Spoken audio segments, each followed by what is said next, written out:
This is the Late Round Podcast with your host, JJ Zacharisa.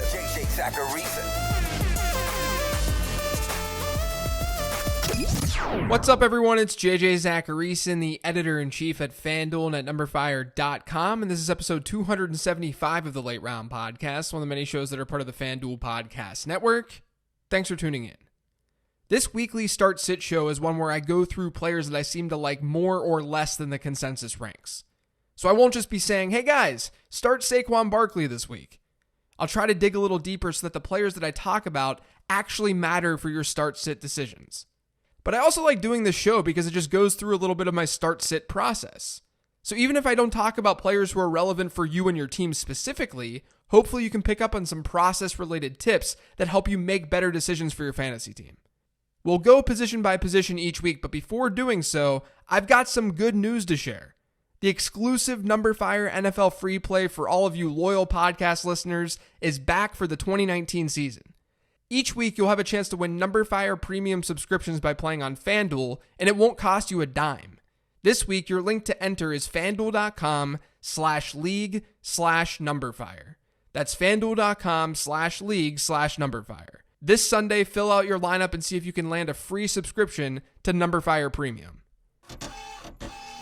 Week 1 is always a little weird for start-sit decisions because chances are you're just going to start players that you drafted early. And we have less information on how teams are going to perform or how teams are performing, which means there's more educated guessing than usual. One team that definitely falls into that category of educated guessing is Arizona. We don't know exactly what we're going to get from this Cardinals team. But what we do know is that as a college head coach, Cliff Kingsbury's offense is consistently ranked high in pass-to-rush attempt ratio and plays run per game. And it's likely that what we saw in the preseason from Arizona offensively isn't what we're going to see in the regular season. That makes Matthew Stafford an interesting option this week if you need some quarterback help. A faster-paced offense on the other side of the field means that there's a chance for more plays being run by an offense. If the Cardinals try and run at a fast pace, that'll lead to more plays for Detroit. But then on top of that, Arizona's defense might be pretty bad this year. Specifically, the secondary will be without Patrick Peterson due to a suspension, and Robert Alford's on IR. This game has a decent enough 46.5 point over-under, and Detroit's actually a road favorite. Those numbers are from FanDuel Sportsbook. Those are two positive signs for Matthew Stafford.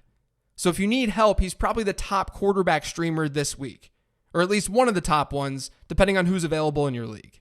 Because I also do like Jimmy Garoppolo. That 49ers-Buccaneers game has a legitimate chance to shoot out with one of the higher over-unders on the entire slate. And Tampa Bay is one of the worst defensive units in football. They're coming off a season where they allowed the 5th most points per game to fantasy quarterbacks, and according to Pro Football Focus, that secondary ranks as the absolute worst one in football entering the season.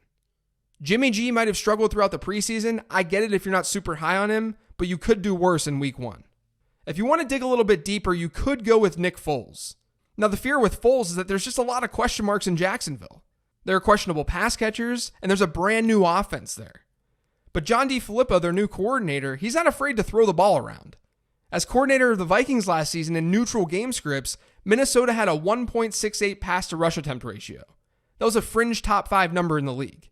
And they're going up against a team this week in Kansas City that faced the most pass attempts in the NFL last season. Now, that's not all that shocking because opposing offenses have to keep pace with Patrick Mahomes and that crazy good Chiefs offense. Now, pass attempts don't correlate as strongly as you'd think to fantasy output at quarterback. But from a predictiveness standpoint, it does give us at least some confidence that the Jags are going to throw the ball around this week. And that could lead to more scores through the air for Nick Foles. He's a lower-tiered streamer, but he is in a good spot.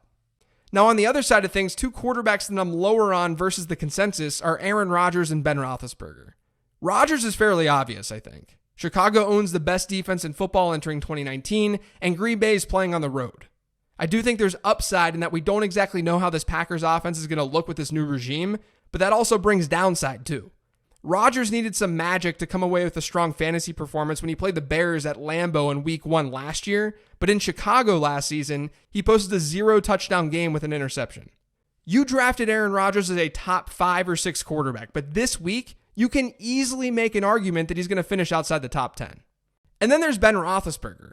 His home road splits are well documented, even though last year it wasn't as significant. And the Steelers are going to be on the road against the defending champion Patriots, so that's not a plus for Big Ben. We also don't know how he's going to perform without Antonio Brown. Our sample size in recent history is pretty limited regarding any split with and without AB, but quite obviously, you're taking one of the most talented wideouts in football and removing him from the equation. That's not going to help Ben Roethlisberger. And then the Patriots also have a good secondary. The last time these two teams played, which was a Week 15 game at Heinz Field, it was a 17-10 final and Roethlisberger threw for 235 yards. He didn't have a special game, but it was a low-scoring affair where the Steelers were able to run all over New England. Meanwhile, over the last 4 years, this Steelers-Patriots game has hit the under in 4 of 5 contests. I'm less bullish than Roethlisberger's current QB 13 rank over at Fantasy Pros. On my other podcast, which is called Living the Stream, my co-host and I were asked a question about benching Sony Michel because this could set up well as a James White game. And my answer to that was, no, you're not benching Sony Michel. James White can eat, that's fine. He might have a great game. But Sony Michel is still the primary early down runner on a team that's a 5.5 point home favorite. He'll see goal line work in that offense. Even though Pittsburgh's front seven is the strength of the defense, Michel should absolutely be fine and should be in your starting lineup this week. Another player that I seem to like a little bit more than consensus is Duke Johnson. I get that the matchup doesn't look amazing on paper because New Orleans last season actually finished third best at limiting fantasy points to opposing running backs. But this is just a game where volume could just be in Duke Johnson's favor. Carlos Hyde and Kenny Stills only recently joined the team and Kiki Cutie has been banged up. And thankfully for someone like Duke, he's not a back who's going to be game scripted out. So despite the 7-point spread and the likelihood that New Orleans wins this game, Johnson's going to be on the field. If you drafted him, I would find a way to get him into my lineup, at least in PPR formats. I think his fringe RB2 ranking across the industry should be closer to a firm RB2 one. One deeper play at running back this week is my man Justice Hill. I'm really into any of the Baltimore backs against a bad Miami defense this week. We know that the Ravens are going to be run heavy, and we know that that helps their running backs. When Lamar Jackson was starter in the regular season last year, Gus Edwards was 4th in the NFL in rush attempts. And Gus Edwards was an undrafted rookie. So if this game goes as we think, where the Ravens have no trouble getting a lead and beating the Dolphins, then we could see Justice Hill get some looks. And he's the type of back, given his 4.4 speed, where he doesn't need 15 touches to be super effective. If he gets 8 or 9, he could still give you something in a flex spot. A lot of you probably don't have to make that deep of a decision right now. Everyone's healthy, so there's really no need to. But some of you play in deeper leagues with lots of flex spots, so maybe this recommendation will help.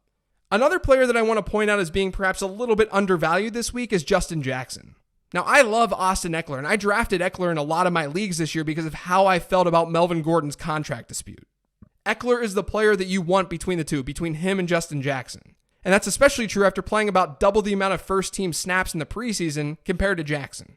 But the gap in ranking between the two players this week, to me, is just too large. Eckler is being valued as a pretty locked-in RB2 when Jackson's like an RB4. But there's a scenario where the Chargers take command of this game, a contest where they're 6.5 point favorites, and they just don't feed Austin Eckler. They sprinkle in more Justin Jackson than usual. And that scenario isn't totally unlikely. Jackson may only be about 200 pounds, but don't forget, he carried the ball over 1,100 times in college at Northwestern. He showed that he can carry a big workload. And to keep both players fresh, it wouldn't be surprising at all to see him get some looks this week, especially if this game does indeed favor the Chargers. So I like Eckler a lot, don't get me wrong. I just think the gap between both of these guys should be smaller. As for players that I'm looking to sit, I think the most obvious pair this week are the Miami running backs. Baltimore's a big favorite in that game, and Miami's looking at the lowest implied team total among all 32 teams. If they're projected to score just a couple of times, it's not logical to play one of those backs. Their likelihood of scoring is lower. I mean, it can happen, they might find the end zone, but we're just playing probability. We also don't know how the snaps are going to be distributed in that backfield. Given the likely negative game script, I'd lean going Kenyon Drake over Kalen Ballage this week, because we know that Kenyon Drake is a good pass catcher. But I'm not a fan of either player this week, and really, I'm not a fan of either player this season. Now, one guy that you may be wanting to start in week 1 is Devin Singletary. I talked about him on the 15 Transaction Show earlier this week, but I didn't talk about him in a positive way. I do think analytics are a little bit harsh on him, but he's an undersized runner who had really bad combine measurables. And he saw his reception share drop year over year each year in college. To start the year in Buffalo, we'll likely see a decent bit of Devin Singletary. And I think he's the best running back on that roster. But my fear is that he's sort of the between the 20 runner for the Bills. And he won't be the primary pass catching back. You've got Frank Gore at the goal line and TY Hilton, who has 2 50-catch seasons during his 4 years in the league, as the primary pass-catching back. So the upside isn't there until Singletary can really own that backfield. And what could be a lower scoring game against the Jets on the road, I just see him as too risky to play in week 1. At wide receiver, if I like Matthew Stafford and Jimmy Garoppolo, then I've got to like their pass catchers too, right? And yes, I do. I like both of their pass catchers. I think Kenny Golladay could go absolutely nuts against a bad Cardinals secondary this week. That secondary is going to feature a second-round rookie cornerback in Byron Murphy, and then Tremaine Brock and Chris Jones. Brock ranked as the 98th best corner according to Pro Football Focus last year, while Jones has just appeared in 2 games during his single-season career. All Lions wide receivers are in play this week, but I'm specifically pointing out Babytron because he's the best one on the roster. But even Danny Amendola is a deep sleeper. As far as Jimmy G's weapons go, I think that you could point to their supposed wide receiver starters, Dante Pettis and Marquise Goodwin. I still like Pettis as a potential breakout player this year given what we saw during his rookie season. And this is the spot for that season to get started. Tampa Bay, like I said earlier, is PFF's worst ranked secondary. And last year, only 6 teams allowed more fantasy points to wide receivers. I like this game to be higher scoring given both defenses could struggle, and that should lead to volume for 49ers pass catchers. And by the way, George Kittle is also going to eat. And then the third quarterback that I like this week, Nick Foles, I unsurprisingly like his top pass catcher too.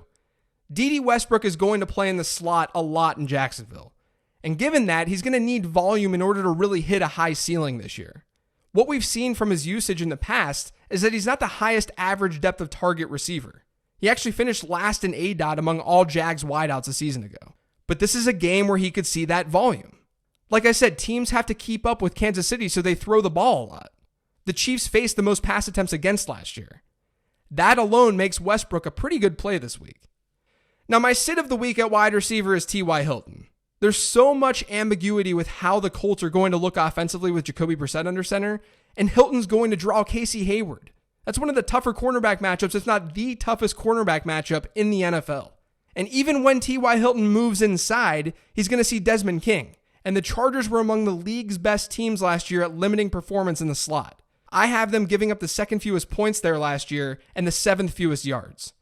So really, I think Hilton's basically a high-end wide receiver 3 this week, at best. We know the big playability is there, so anything can happen. But there are also a lot of wide receivers in good spots, and he's one player that you drafted as a starter who you could realistically bench.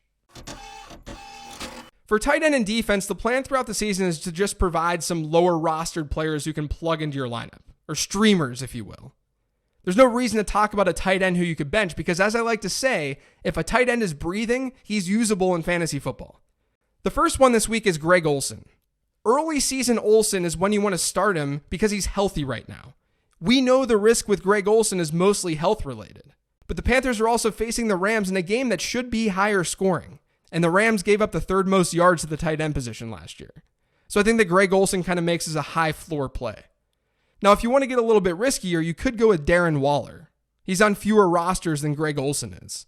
He's more of your traditional streamer. Waller's a converted wide receiver who once ran a 4.46 640 at 6'6", 238 pounds. There's no more Jared Cook at tight end in Oakland, so you're really just looking at Tyrell Williams and Antonio Brown as the only 2 guys in that offense with a locked-in target share. Now with Waller, you're really just buying into that athleticism and the potential volume in that offense. He's risky, but he also has a chance to be a sustainable piece for your fantasy team throughout the season. And then lastly, if you want to go really deep, you could look at Jeff Swaim. And it's completely a volume play in an offense, Jacksonville, that has very little to work with at pass catcher. I've said enough about the Jags passing attack today, but if you really need help in a deep format at tight end, maybe look at Swaim and just cross your fingers and shed a little tear because you're starting Jeff Swaim in week 1. One streaming defense this week is the Jets, who are facing the Bills at home. Josh Allen should be better this year than last, but he still allowed 2.3 sacks and an interception per game last year. New York is still out there in 84% of Yahoo leagues when they really have a good shot at being a top 10 defense this week in fantasy. So I like them as a safe streaming option. But if you want to get a little weird with it, you could also look at Detroit.